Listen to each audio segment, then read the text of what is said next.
नमस्कार दोस्तों, स्वागत है आपका मेरे YouTube चैनल पर। तो आज हम जो पढ़ने जा रहे हैं वो थंबनेल में आपने देख ही लिया है। पूरे का पूरा वर्ल्ड वार वन हम कवर करेंगे मात्र 10 से 15 मिनट के बीच में। तो आपको जानकर हैरानी होगी, जितने भी फैक्ट आज हम पढ़ने जा रहे हैं इसको पढ़ने में काफ़ी समय लग जाता है, लेकिन 10 से 15 मिनट के बीच में पूरा का पूरा वर्ल्ड वार आपको समझ में आने वाला है इस क्लास के जरिए। तो चलिए स्टार्ट करते हैं बिना किसी इंतजार के। तो हम बात कर रहे हैं आपके वर्ल्ड वार वन की, जिसका नाम पहले वर्ल्ड वार था या दूसरा कोई भी नाम था, अभी पता चल जाएगा। तो चलिए इस इंटरेस्टिंग क्लास को स्टार्ट करते हैं।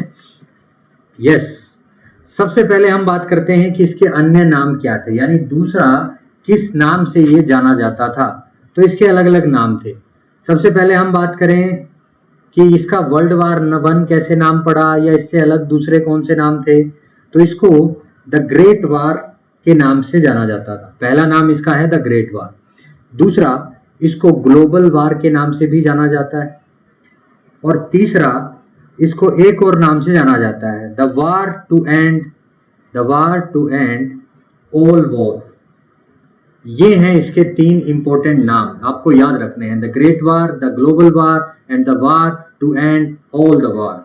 तो ये थे इसके नाम, लेकिन इसको किसी को अंदाजा भी नहीं था कि इस इतने बड़े युद्ध के बाद 30 से 40 60 या आने वाले जितने भी इतने साल हैं यहाँ तक कोई युद्ध होगा, इसलिए इसका नाम सिर्फ वर्ल्ड वार रखा गया। लेकिन आपको पता है कि वर्ल्ड वार टू भी हो गया। जब वर्ल्ड वार टू हुआ तभी से इसका नाम क्या पड़ गया, आपका वर्ल्ड वार वन पड़ा, वरना इसको अकेले वर्ल्ड वार के नाम से जाना जाता था। ठीक है, ये तो हो गया इसके नाम के बारे में। अब आगे चलते हैं। नेक्स्ट आप आ जाते हैं कि इसमें कौन कौन से थे जिन्होंने पार्ट लिया, यानी कि किन किन के बीच में कंपटीशन था। तो देखिए, एक तरफ थे आपके अलाइड फोर्सेस, एक तरफ थी अलाइड फोर्सेस और दूसरी तरफ थे आपके सेंट्रल पावर्स। तो ये क्या थे, कौन कौन इसके अंदर देश मौजूद थे, उसकी बात करते हैं। सेंट्रल पावर की बात करूं तो इसके अंदर आपका ऑस्ट्रियन और हंगरी, ऑस्ट्रिया और हंगरी पहले एक ही आपका ड्यूअल मोनार्की सिस्टम था, ये दोनों आते थे। दूसरा आपका जर्मनी, नाम तो सुना ही होगा आप सभी ने। और तीसरा ओटोमन अंपायर, ओटोमन अंपायर। अब ये थे कहां पर, अभी दिखाऊंगा मैं आपको मैप के जरिए। पहले इतना समझ लीजिए कि सेंट्रल पावर्स के बीच में था और अलाइड पावर्स के बीच में था। अब अलाइड पावर्स आपकी कौन सी थी? अलाइड पावर थी आपकी रशिया, रशिया के साथ आपका ब्रिटेन, ब्रिटेन के साथ आपका फ्रांस, फ्रांस के साथ आपका जापान, और लास्ट में आपका इनसे जुड़ता है यूएसए। तो ध्यान रखिएगा कि ये जो पार्टिसिपेंट्स थे वर्ल्ड वार वन के, वो दो ग्रुप में थे, अलाइड फोर्सेस और आपका सेंट्रल पावर। अलाइड फोर्सेस में ये सारे देश थे और सेंट्रल पावर में ये सारे देश थे। क्यों लड़े, कैसे लड़े, सब समझ में आ जाएगा, बस वीडियो को लास्ट तक देखना है। बहुत ही छोटी वीडियो है, लेकिन सारी की सारी इंफॉर्मेशन आपको इनसे प्राप्त हो जाएगी। चलिए, तो ये हमने देख लिया। अब अगली स्लाइड की ओर बढ़ते हैं। पार्टिसिपेंट्स आपको पता चल गए। चलिए भाई, ये आ गई आपकी अगली स्लाइड। ठीक है, यहाँ पर हमने देशों का जिक्र किया। तो ये आप जो देख रहे हैं, ये देखिए नीचे लिखा भी है आपका ट्रिपल पावर्स में। ये देखिए ट्रिपल अलायंस, ये तीन देश, जर्मनी, इटली, ऑस्ट्रिया, हंगरी। ये ट्रिपल अलायंस कैसे बनता है वो भी बताऊंगा। और दूसरे आपके देखिए ट्रिपल एंटिटी, ये भी आपका अलायंस था जो किसके बीच में था, यूके के बीच में, फ्रांस के बीच में और रशिया के बीच में। ठीक है, बाद में अन्य जो देश जुड़े थे, अल्जीरिया, मोरक्को, ये बाद में आए थे। जो मुख्य थे ये बता रहा हूँ। और ये जो आपको दिख रहा है, ये है आपका टर्की, जिसको पहले ओटोमन अंपायर बोला जाता था। अब आपको यहाँ से स्थिति क्लियर हो गई है कि हम किन देशों के बीच की बात कर रहे हैं। अब देखो सेंट्रल पावर्स आपको समझ में आ गया। सेंट्रल पावर्स क्यों कहा गया, क्योंकि सेंटर में थे और ये दो सारे आपस में गुटबाजी कर लेते हैं, तो अलाइड ग्रुप्स इनको बोला जाता है। ठीक है, तब मैप से इतना क्लियर हो गया कि हम बात किसकी कर रहे हैं। अब बात करते हैं कि ये युद्ध हुआ क्यों। बहुत ही इंपॉर्टेंट क्वेश्चन है। तो युद्ध हुआ क्यों, इसके कुछ कारण थे। सबसे पहले कारण की बात करें तो सबसे पहला कारण आपका था अलायंस। अलायंस का मतलब है किस तरह से गठबंधन होता है कई देशों के बीच में, वो भी गुप्त तरीके से, यानी कि किसी को बिना बताए कई देश आपस में अलायंस बनाते हैं। तो कौन कौन से अलायंस उस समय बनते हैं? तो सबसे पहले जो आपको नजर आ रहा है वो है आपका ट्रिपल अलायंस। ट्रिपल अलायंस में कौन थे? जो अभी थोड़ी देर पहले आपको मैप दिखाया था उसमें मैंने बताया था, जर्मनी था, दूसरा इटली था और आपका ऑस्ट्रिया और हंगरी था। ऑस्ट्रिया और हंगरी, ये जो तीन देश थे, इन तीनों देशों ने एक साथ 1882 में एक अलायंस किया था, समझौता किया था, जिसको ट्रिपल अलायंस कहा जाता है। ठीक है, और इसमें क्या कहा गया था? इसमें कहा गया था अगर इन तीनों देशों पर कोई ना कोई कोई बाहर से हमला करता है तो ये एक दूसरे की रक्षा करेंगे, ये इस अलायंस में बोला गया था। ठीक है, तो ये गठबंधन तो 1882 में बना था। अब बात करते हैं इस दूसरे वाले की। दूसरे वाले की बात करें तो इसका नाम है आपका ट्रिपल एंटेडे। तो इसमें है था क्या भाई, जरा देखते हैं। सबसे पहले इसकी बात करें,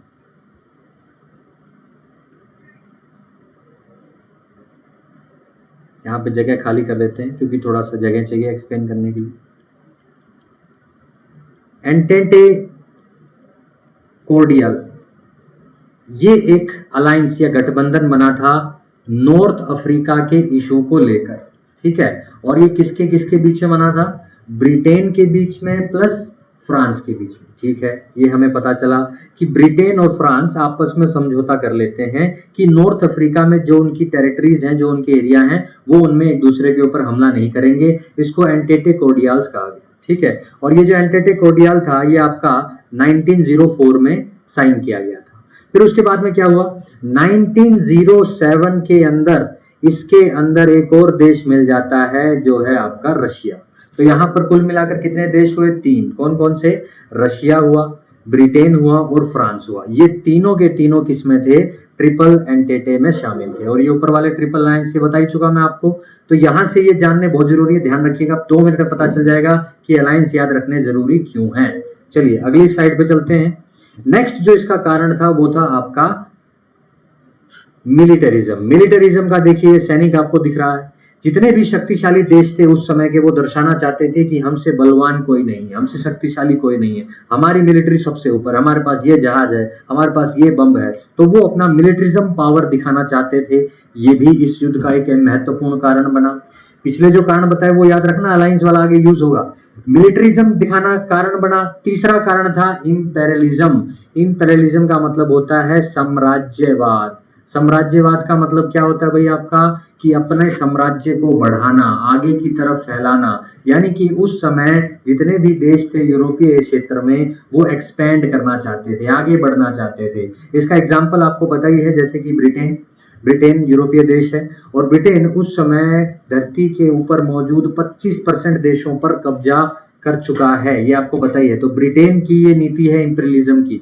तो उस समय ये भी एक कारण था युद्ध होने का, मिलिटरिज्म भी कारण था, और पिछली स्लाइड में जो अलायंस पड़ा है वो भी कारण था। अब ये तीनों कारण कैसे लिंक होंगे थोड़ी देर में आपको पता चल जाएगा। ठीक है, अगली स्लाइड पे चलते हैं। अब देखो भाई, ये कारण तो हमें पता चल गए कि युद्ध कारण क्या क्या किस लिए हुआ है। अब ये युद्ध की शुरुआत कैसे हुई, मतलब ट्रिगरिंग पॉइंट क्या था, कहां से ये युद्ध आग पकड़ता है? जो वर्ल्ड वार 1 है वो पकड़ता है इस घटना से। ये घटना क्या है? Death of Archduke Franz Ferdinand. ये कौन है भाई आपका? ये आपके प्रिंस थे, राजकुमार थे। कहां के राजकुमार थे? ये आपके हंगरी और ऑस्ट्रिया के जो डुअल मोनार्की था उसके राजकुमार थे, इकलौते राजकुमार थे। क्योंकि इनके बाद जब वर्ल्ड वार 1 चला तो पूरा ये साम्राज्य खत्म हो गया, हंगरी ऑस्ट्रिया वाला। जिसके बाद कोई राजा नहीं बना, वहां पर गवर्नमेंट्स बनी थी। इसलिए लास्ट प्रिंस थे ये, अंतिम प्रिंस थे ये आर्किड्यूक फ्रेंच फेर्डिनेंड। तो ये हुआ क्या? अच्छी बात है, अंतिम प्रिंस थे तो क्या किया जाए। अब देखो यहाँ पर मैं आपको कुछ मैप के जरिए बताऊंगा, तब आपको समझ। इतना ना याद रखिए, ये जो व्यक्ति है इसकी बात चल रही है अभी। तो ये व्यक्ति घूमने फिरने के शौकीन था, तो अपने प्रांत में घूमने गया। अभी दिखाते हैं आपको, ये देखिए। यहाँ पर जब ये घूमने गया तो यहाँ पर एक देश है सर्बिया। अब देखियो, सर्बिया जो है वो ट्रिपल अलायंस का पार्ट तो है नहीं, यानी जर्मनी वगैरह के साथ है नहीं। और ये जो व्यक्ति जिसकी मैंने बात की, ये आपका ऑस्ट्रिया और हंगरी का राजा था। तो ऑस्ट्रिया और हंगरी का राजा यहाँ पर जाता है, कहाँ जाता है? साराजीवो। ये देखिए नाम भी आपको दिख रहा है, साराजीवो के अंदर वो जाता है। और साराजीवो के अंदर जब गया तो यहाँ पर अभी जो वर्तमान की बात करूं तो ये जो सोर्जियो है नामक जगह है, यहाँ पर किस देश का शासन, कौन सा देश है? Bosnia and Hungarian. Bosnia and Hungarian, यहाँ पर दो ये जो नाम आपको दिख रहे हैं ये एक सिंगल देश है और इस सिंगल देश की एक सिटी है साराजीवो। अभी प्रेजेंट की बात कर रहा हूँ, लेकिन उस समय ये हंगरी के अंदर आती थी। तो हंगरी के जो ये राजकुमार हैं आपके ऑस्ट्रिया के अंदर जाते हैं, यानी फ्रांस परिचन जो है ये साराजीवो में जाते हैं और यहाँ पर इनको मारने की साजिश रची जाती है। किसके द्वारा?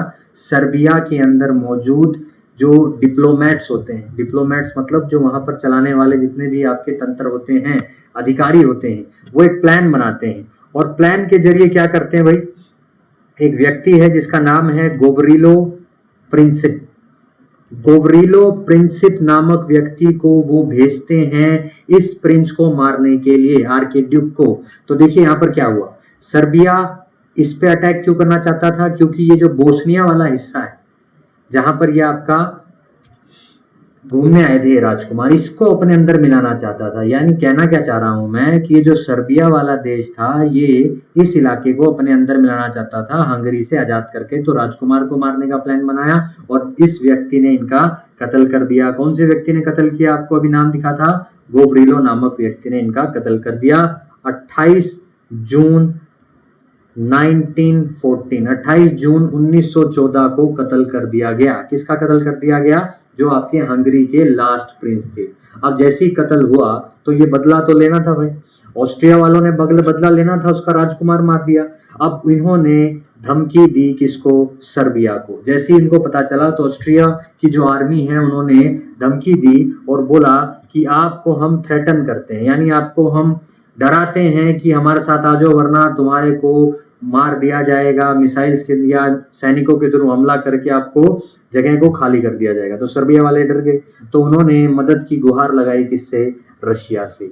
और ये जो घटना थी जब सर्बिया के ऊपर हंगरी के द्वारा अटैक करने की धमकी दी जाती है, इसको नाम दिया गया जुलाई क्राइसिस। क्या नाम दिया गया? जुलाई क्राइसिस। यहां से दूसरे देश इन्वॉल्व होना शुरू करते हैं। यहां से दूसरे देश इन्वॉल्व कैसे शुरू करते हैं भाई? जैसे कि अभी आपको पता चला कि सर्बिया ने हेल्प मांगी किससे? रशिया से। अब रशिया क्यों हेल्प करेगा? क्यों करेगा रशिया हेल्प? रशिया हेल्प इसलिए करेगा क्योंकि रशिया और सर्बिया में सेल्विक पॉपुलेशन ज्यादा मौजूद थी। सेल्विक पॉपुलेशन, सेल्विक एक भाषा की लिपि होती है जिसको बोलने वाले लोग सेल्विक पॉपुलेशन के अंदर आते हैं। तो ये जो स्लेविक आपकी पॉपुलेशन थी ये रशिया में भी थी और सर्बिया में थी, इसलिए रशिया सर्बिया की मदद करता है। ठीक है भाई। अब क्या होता है, जैसे ही उन्होंने मदद की तो आपके हंगरी वाले ये और चिढ़ गए, और चिढ़ने के कारण क्या हुआ? जुलाई क्राइसिस, मतलब ये जो घटना बताई है ना, इसको जुलाई क्राइसिस के नाम से जाना जाता है, 1914। तो हुआ क्या, जैसे ही रशिया ने इनकी मदद की तो ऑस्ट्रिया जो हंगरी थे, ऑस्ट्रिया हंगरी तो आपको पता ही है, इन्हीं के साथ मुद्दा चल रहा था अभी तक। तो ऑस्ट्रिया हंगरी ने बोला भाई तुम रशिया की मदद करोगे तो हमारे पास क्या दोस्त नहीं है? हमारे पास भी दोस्त है। तो अपने ट्रिपल अलायंस में से ये मदद मांगने जाता है जर्मनी वाले के साथ। जर्मनी से ऑस्ट्रिया हंगरी ने हेल्प मांगी। अब जर्मनी से जैसी ही हेल्प मांगी, तो ये क्यों मांगी? क्योंकि इन दोनों का ट्रिपल अलायंस था जो 1882 में हुआ था। तो हेल्प मांगने के साथ ही जर्मनी इस युद्ध के अंदर शामिल हो जाता है और जैसे ही वो शामिल होता है तो आपके युद्ध डिक्लेयर हो जाता है। यानी जुलाई के अंदर ये घटना हुई थी तो जुलाई में ही युद्ध की घोषणा हो जाती है और 28 जुलाई को वर्ल्ड वार 1 1914 में शुरू हो जाता है, जो आपके 11 नवंबर 1918 तक चलता है। तो यहां तक तो स्टोरी समझ में आई कि 28 जुलाई को शुरू हुआ, जुलाई क्राइसिस नाम दे दिया, ठीक है। अब आगे बढ़ते हैं, आने वाली घटनाएं क्या हैं जरा देखते हैं भाई आपको। यस, वार डिक्लेयर हो गया। वार डिक्लेयर होने का मतलब है कि युद्ध करने का समय आ गया भाई। अब युद्ध करने का समय आया तो युद्ध का ऐलान भी होगा। तो सबसे पहले मैदान में जो उतरता है युद्ध करने के लिए वो आपका क्या था? जर्मनी, जिन्होंने मदद मांगी थी। जर्मनी और आपका ऑस्ट्रिया हंगरी ने, जिसकी हम दोनों अलायंस की बात कर रहे हैं, इन दोनों ने वार छेड़ दिया किसके खिलाफ? सर्बिया के खिलाफ, जो अभी तक हम पढ़ते चले आ रहे हैं। अब जैसे ही इन्होंने वार छेड़ा तो इटली को भी आना चाहिए थे साथ, क्योंकि इटली भी तो आपका ट्रिपल अलायंस के अंदर मौजूद था जो 1882 में साइन हुआ था। लेकिन इटली ने बोला कि भैया अलायंस तो इस बात का था ना कि कोई भी अटैक करेगा तो डिफेंस करेगा, लेकिन तुम तो खुद अटैक करने जा रहे हो, मैं तुम्हारा साथ नहीं दूंगा। और ध्यान रखना, ये धोखा इटली ने जब दिया तो इटली बाद में जिसके साथ मिल गया उसको अलाइड ग्रुप कहते हैं, जो हमने शुरू में डिस्कस किया था। यानी इटली दल बदल कर लेता है, अपना पासा पलट लेता है और दूसरे ग्रुप की ओर चला जाता है। उसकी बात हम करेंगे थोड़ी देर में, लेकिन आप यहाँ पर समझिए, पहला डिक्लेरेशन हुआ कि इन्होंने जर्मनी और इसने हमला बोल दिया। अब क्या हुआ भाई, इन्होंने हमला बोला तो रशिया भी कूदना था मैदान में, क्योंकि सर्बिया ने रशिया से मदद मांगी थी। अब रशिया ने हल्ला बोल दिया किसके खिलाफ, जर्मनी के खिलाफ युद्ध डिक्लेयर कर दिया। अब इससे क्या हुआ, इससे एक नई पार्टी मैदान में आ गई जिसका नाम था फ्रांस। फ्रांस ने भी जर्मनी की तरफ हल्ला बोल दिया, क्योंकि रशिया किसके अंदर मौजूद था, ट्रिपल जो आपका एंटेटे बना था, ट्रिपल एंटेटे के अंदर जो साइन हुआ था 1907 में, उसमें रशिया भी शामिल हुआ था ना। तो फ्रांस ने बोला मैं तो रशिया की मदद करूंगा, इसलिए फ्रांस भी इस युद्ध में आ जाता है जर्मनी के खिलाफ। ठीक है, और इटली की बात तो मैं तुम्हें बता ही चुका हूं, इटली ने दल बदल दिया और अलाइड ग्रुप्स के साथ वो चला गया, यानी फ्रांस और ब्रिटेन के साथ वो चला गया। ठीक है, तो यहाँ पर वार की डिक्लेरेशन हुई इन सब घटनाओं के बाद। इन घटनाओं से युद्ध का ऐलान हो गया। अब युद्ध की ओर चलते हैं, युद्ध कैसे आगे बढ़ता है भाई, देखते हैं। यस, तो युद्ध आगे आपका बढ़ता है, बैटल वार के अंदर ही आपका युद्ध आगे बढ़ा। तो युद्ध की शुरुआत जैसा मैंने तुम्हें बता दिया था तो हुई। अब आ जाता है भाई आपका अगस्त। अगस्त में क्या क्या घटनाएं चलती चली गई, जरा ध्यान से देखिए। पहली घटना क्या हुई कि जर्मनी ने बोला सर्बिया को तो छोड़ो, पहले तो इसको देखता हूं मैं जो ये मैदान में बिना पूछे कूदा है। तो जर्मनी ने फ्रांस के ऊपर हमला किया और इसके लिए उन्हें कोई ना कोई रूट चाहिए था, यानी डायरेक्ट हमला करते तो पंगा हो सकता था। तो रूट कैसे लिया, चलो मैप के जरिए मैं आपको समझाता हूं, देखिए जरा। यस, ये है आपका मैप। अब इस मैप के जरिए आप समझिए कैसा रूट लिया। अब ये है जर्मनी, इनको जाना है फ्रांस। अब ये डायरेक्ट भी जा सकते हैं। अब डायरेक्ट जाएंगे तो भैया भून के रख देंगे, क्योंकि सामने की तरफ मिसाइल पे कौन जाएगा। और इधर की तरफ आपका रशिया भी खोखा यानी खूंखार हो रखा है, युद्ध करने के लिए तैयार हो रखा है। तो ये भी इधर से अटैक कर सकता है, ये भी कर सकता है। तो जर्मनी ने बोला डायरेक्ट जाना अच्छा नहीं रहेगा, तो क्यों ना मैं, ये देखिए बेल्जियम दिख रहा है आपको, ये बेल्जियम के रास्ते से होके फ्रांस में घुसूं। अब बेल्जियम के रास्ते से जाना पड़ेगा तो अपनी आर्मियों को बेल्जियम में घुसाना पड़ेगा। अब बेल्जियम में जब भी घुसाएगा तो बेल्जियम के लोग तो विरोध करेंगे, तो जर्मनी ने इस विरोध को दबाया और बेल्जियम पर भी युद्ध का ऐलान किया। अब जैसे ही ऐलान हुआ तो जर्मनी की जब आर्मी बेल्जियम में घुसती है, तभी यहाँ पर एक और नई चीज आ जाती है। नई चीज क्या होती है, यूनाइटेड किंगडम अटैक कर देता है जर्मनी के ऊपर।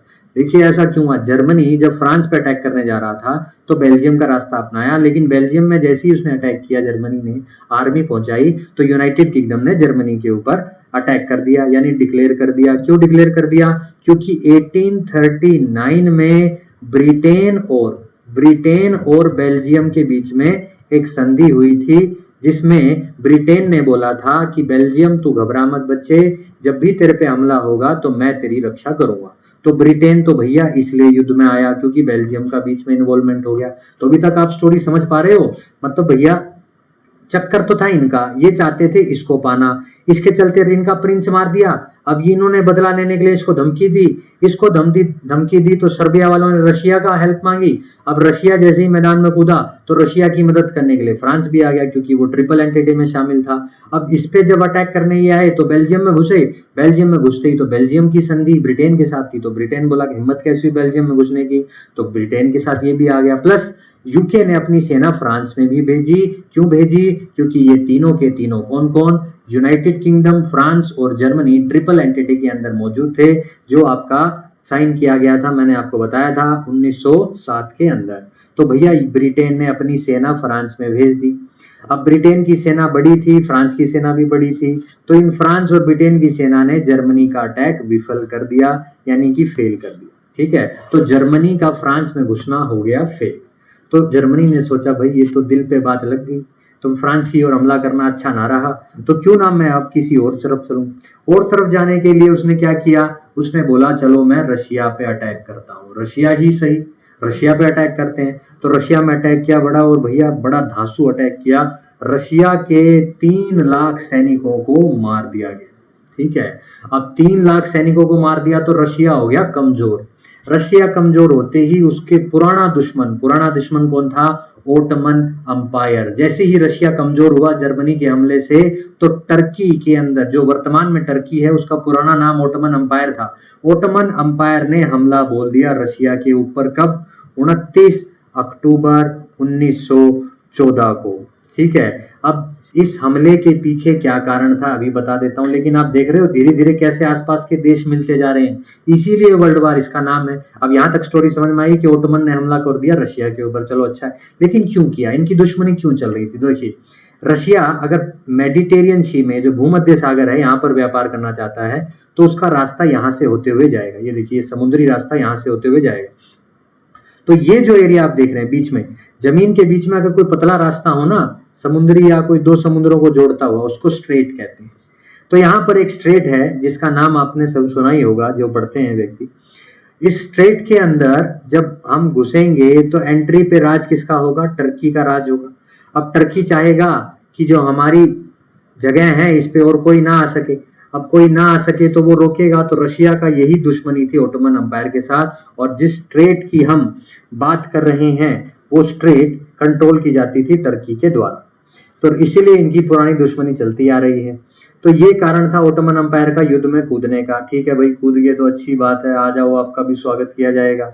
अब ओटोमन अंपायर ने डार्डनल्स हिल्स, जो है आपकी डार्डनल्स स्ट्रेट जो है, जो यहाँ की मैं बात कर रहा हूँ, ये वाली, इसके माध्यम से रशिया के यहाँ पर जो पोर्ट्स मौजूद थे, बंदरगाह थे, इन पर अटैक किया। तो दुश्मनी और बढ़ गई। एक तो पोर्ट्स पे हमला कर दिया, एक रास्ता रोक दिया। ये दुश्मनी का इनका कारण था। तो इसलिए ओटोमन अंपायर बीच में आया था। तो इतना सारा युद्ध चलता रहा, ये इसको मार रहा है, ये इसको मार रहा है, ये दोनों इसको अटैक करना चाह रहे हैं, ये इसके साथ मिला हुआ है, लेकिन इसका युद्ध इससे चल रहा है, और ये भैया धोखा दे गए, पहले इसमें थे बाद में मिल गए उनमें। तो ऐसा सब यहाँ पर चलता गया। अब इन घटनाओं के बाद आपकी एक घटना हुई जिसका जिक्र हमने यहाँ पर किया है। कौन सी घटना हुई? देखिए, जुलाई क्राइसिस हो गया, वार डिक्लेयर हो गया, battle of Somme. Battle of Somme आपका क्या था? बैटल ऑफ सोमे के अंदर कहा गया, अभी देखते हैं, देखिए आपकी सेटिंग चेंज हो गई थी। 1 जुलाई 1916 से लेकर 18 नवंबर 1960 तक ये बैटल चला।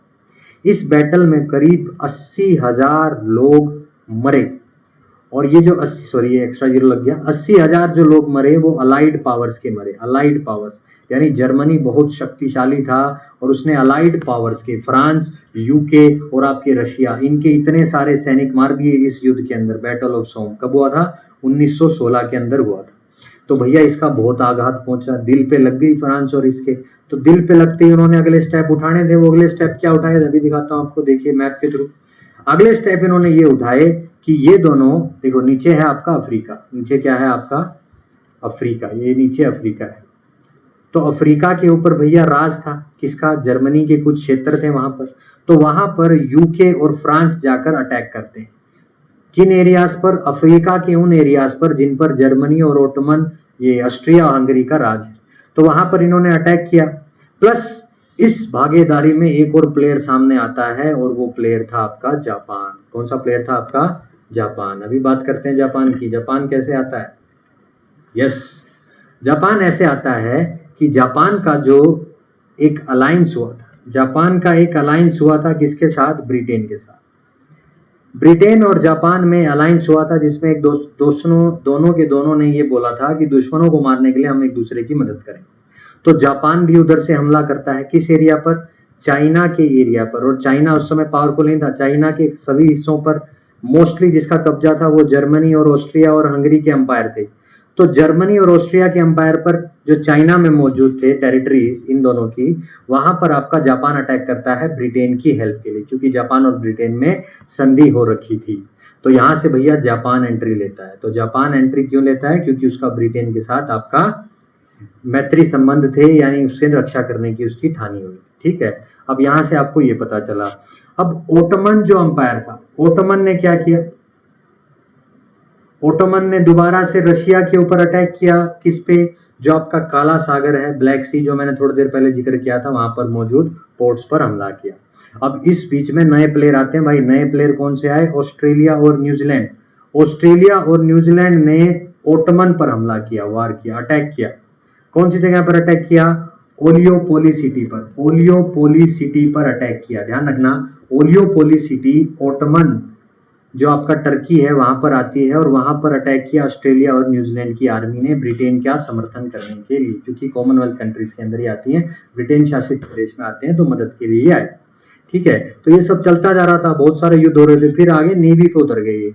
अब नेवी पर जब ये उतरे तो नेवी में भैया सबमरीन होंगी, और उस समय जर्मनी के पास सुपर पावर थी ये सबमरीन बनाने की, और उनको यू बोट्स कहा जाता था। जर्मनी की जो सबमरीन थी उनको you boats, under water boats कहा जाता था। तो यू बोट्स का समर्थन हुआ। तो यू बोट का जैसे ही समर्थन हुआ तो उन्होंने क्या किया, वर्ल्ड मैप के ऊपर फ्रांस और यूके पर तो जर्मनी ने नेवल अटैक किया, यहाँ पर आपका यूके और यहाँ पर आपका फ्रांस। मैप में देखते हैं, पिक्चर क्लियर होगी। एक सेकेंड, यस, यहां पर इन्होंने अटैक तो किया। अब पानी का रास्ता है तो पानी से तो अटैक करेंगे भाई। तो जर्मनी वगैरह ने यहाँ से अटैक किया, अपनी यहाँ से लेकर इस पर अटैक किया, तो बहुत सारे अटैक कर रहे थे। इसी बीच यूके पर भी अटैक किया। तो यहाँ पर कहीं आपका यूएसए है साइड में, इस मैप में नहीं दिख रहा है। तो यूएसए से बहुत सारे टूरिस्ट या वर्कर्स बोट के माध्यम से आते रहते थे। कहां पर, यूरोप में उस समय, मतलब यूएसए का कोई लेना देना नहीं था अभी तक। लेकिन हुआ क्या, जो जर्मनी की यू बोट्स थी उन्होंने बोट्स पर हमला किया, तो यूएसए की बोट्स पर भी हमला कर दिया। अब तब तक आम एक दो बोट फूटी, तब तक तो कुछ नहीं हुआ, लेकिन एक बार क्या हुआ, यूएसए की एक बोट में 1200 सिविलियंस थे। सिविलियंस मतलब सिटीजन्स थे, उनके आम नागरिक थे, वो सारे के सारे मारे गए। तो यूएसए हो गया भैया गरम। यूएसए गरम हुआ तो उसने फैसला लिया कि मैं अब तो ना छोड़ूंगा, मुझसे पंगा लिया, मेरा तो कोई रोल ही नहीं था, हमारी बोट क्यों उड़ाई भाई तुमने। अब हमारी बोट उड़ा दी, यानी अमेरिका की बोट उड़ा दी, तो उनका तो युद्ध में उतरना ही था ना, तो युद्ध में उतर गए। Entry of America in war, America की एंट्री हो जाती है। और कब होती है, 1917 में, नेवल वॉर के दौरान। ये जो आप देख रहे हो ना अंडरग्राउंड, ये ट्रेंचेस कहलाते हैं, पहले ट्रेंचेस वॉर होते थे, यानी जमीन के अंदर घुस के। तो 1917 के अंदर अमेरिका ने एंट्री की, क्योंकि उसकी बोट गिरा दी गई थी जर्मनी की यू बोट ने, और इस एंट्री के साथ वो प्रतिदिन 10,000 सैनिक भेजा करता था यूरोप के अंदर, ब्रिटेन और फ्रांस की मदद करने के लिए। तो इतनी बड़ी सेना थी, क्योंकि अमेरिका समृद्ध देश था, उसके पास रिसोर्सेज और आर्मी बहुत बड़ी थी, तो अपनी भेजता गया, और इससे क्या हुआ, लास्ट में जर्मनी की हार हो गई। और जर्मनी की हार होने के बाद उन्होंने एक सीज फायर एग्रीमेंट साइन किया। सीज फायर एग्रीमेंट साइन किया, कितने बजे किया, 11 बजे किया। कौन सी तारीख को किया, 11 नवंबर को किया। कब किया, 1918 में किया। 11 बजे 11 नवंबर 1918 को आपका वर्ल्ड वार 1 खत्म हो जाता है, क्योंकि जर्मनी इस एग्रीमेंट पे साइन कर देता है। और जैसे ही वो इस एग्रीमेंट पे साइन करता है तो उसकी गलती पूरे कोर्ट में साबित कर दी जाती है कि यही पंगे ले रहा था, और ये गलती साबित की जाती है इस ट्रीटी के द्वारा, treaty of Versailles. Treaty of Versailles 28 जून 1919 को साइन की गई, जिसमें जर्मनी को गिल्टी पाया गया फालतू का युद्ध करने के लिए, इसलिए जर्मनी पर जुर्माना लगाया गया, और वो जुर्माना जर्मनी ने बहुत सालों तक भरा, और उसकी जो आखिरी किस्त थी वो 2010 में भरी गई। यानी जर्मनी के साथ जितने भी देश थे सब पे जुर्माना लगा था, लेकिन जर्मनी ने अपनी जो अंतिम किस्त है वो 2010 में पूरी की। अगर इतना बड़ा जुर्माना नहीं लगता तो जर्मनी बहुत ही सुपर पावर होता। ठीक है भाई, तो जर्मनी के साथ ये ट्रीटी हो गई वर्सेलिस की। इसी के साथ आपका ये युद्ध भी आपका समाप्त होता है। लेकिन इस युद्ध के कारण कई सारी चीजें विफल हुई, कई सारे रिजल्ट्स निकले। वो रिजल्ट्स क्या थे भाई, कॉन्सिक्वेंसेस क्या थे इस युद्ध के, उनकी बात कर लेते हैं। नंबर 1, जितने भी अंपायर थे, बड़े बड़े अंपायर कौन से थे, ओटमन अंपायर था, हंगरी ऑस्ट्रिया अरमान था, जर्मनी अंपायर था, रशिया का अंपायर था, वो सारे के सारे अंपायर खत्म हो गए। रशिया के क्यों हुआ, क्योंकि 3 लाख सैनिक मर गए थे। दूसरी बात, रशिया ने हालांकि ट्रीटी कर ली थी युद्ध के दौरान ही, किसके साथ, जर्मनी के साथ, क्योंकि वहां पर एक रेवोल्यूशन हुआ था जो लेनिन आए थे, लेनिन रशिया के, जिन्होंने जर्मनी से हाथ मिला लिया था, इसलिए रशिया बाद वाले युद्ध के हिस्से से बाहर हो गया था। दूसरा कॉन्सिक्वेंसेस क्या हुआ, नए नए देश बने। कौन से देश बने, ऑस्ट्रिया देश हमको मिला, हंगरी मिला, ये दोनों पहले एक हुआ करते थे एम्पायर के रूप में, फिर बाद में देश बन गए। यूगोस्लाविया मिला, यूगोस्लाविया ये भी देश बनता है यहाँ से। पोलैंड के निर्माण होता है, इंग्लैंड बन जाता है यूके से अलग होकर। आपके पोलैंड के ऊपर थोड़ा सा चलोगे तो नीचे चलोगे तो एस्टोनिया, ऊपर चलोगे तो लैटविया और लिथुआनिया, लैटविया और लिथुआनिया, ये सारे देश बनते हैं इस युद्ध के परिणाम के स्वरूप। ठीक है, करीब 17 मिलियन लोग मारे जाते हैं इस युद्ध के अंदर। इसमें सारे के सारे जाहिर सी बात है मैन पावर लड़ रहे थे, तो मैन की जो पॉपुलेशन थी, आदमियों की जो जनसंख्या थी, वो इस युद्ध के कारण पूरे देश में, दुनिया में कम हो जाती है। ठीक है, बहुत सारे कंट्रीज जो थी वो डेप्ट में चली जाती हैं, कर्जे में चली जाती हैं।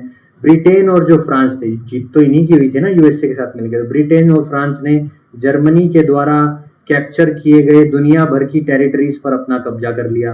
तो जर्मनी और फ्रांस ने जर्मनी की टेरिटरीज पर कब्जा कर लिया और यूएसए बहुत बड़ी पावर बन गया। उसी के कारण युद्ध का नतीजा निकला ना, इससे शुरुआत हुई यूएसए की एक वर्ल्ड इंटरनेशनल पावर बनने की, इंटरनेशनल पावर के रूप में उभर कर आया था। तो ये था भैया आपका कॉन्सिक्वेंसेज। और लास्ट में हम बात करते हैं कि इंडिया का रोल इसमें क्या था। इंडिया का रोल इसमें क्या था भाई, करीब 1.3 मिलियन लोग, इतने मिलियन सोल्जर्स हमारी तरफ से, इंडिया की तरफ से इस युद्ध में भेजे गए थे। हमने क्यों भेजे भाई, क्योंकि हमारे ऊपर उस समय ब्रिटेन का शासन था, तो ब्रिटेन का मानना पड़ेगा हुक्म। तो इतने आपके 1.3 यानी कि 13 लाख सैनिक गए। अब 13 लाख गए तो डेथ भी होनी थी, तो 80,000 लोग इंडियंस मारे गए थे इस युद्ध में। ये कॉन्सिक्वेंस हुआ था। इन 80,000 लोगों की कुर्बानी के चलते ही इंडिया गेट का निर्माण कराया गया था। और इस इंडिया गेट को पहले कहा जाता था ऑल इंडिया वॉर मेमोरियल, और इंडिया वॉर मेमोरियल। ये आपका 1921 में बनना शुरू हुआ था। तो इंडिया का वर्ल्ड वार 1 में जो सैनिक मरे थे, उन्हीं की याद में इंडिया गेट आपका बनाया था। ये था भाई इंडिया का रोल, आपका ब्रिटेन की तरफ से हमारे सोल्जर्स लड़े थे। इसी के साथ हमारी आज की क्लास खत्म होती है। तो thank you for watching. Do like, share and comment and subscribe करना ना भूलें, और बेल आइकन दबाना ना भूलें, ताकि आपकी नोटिफिकेशन साथ साथ आती रहे। ठीक है भाई, इसी के साथ क्लास को खत्म करते हैं। अपनी सेहत का ध्यान रखिए। Tata, bye bye.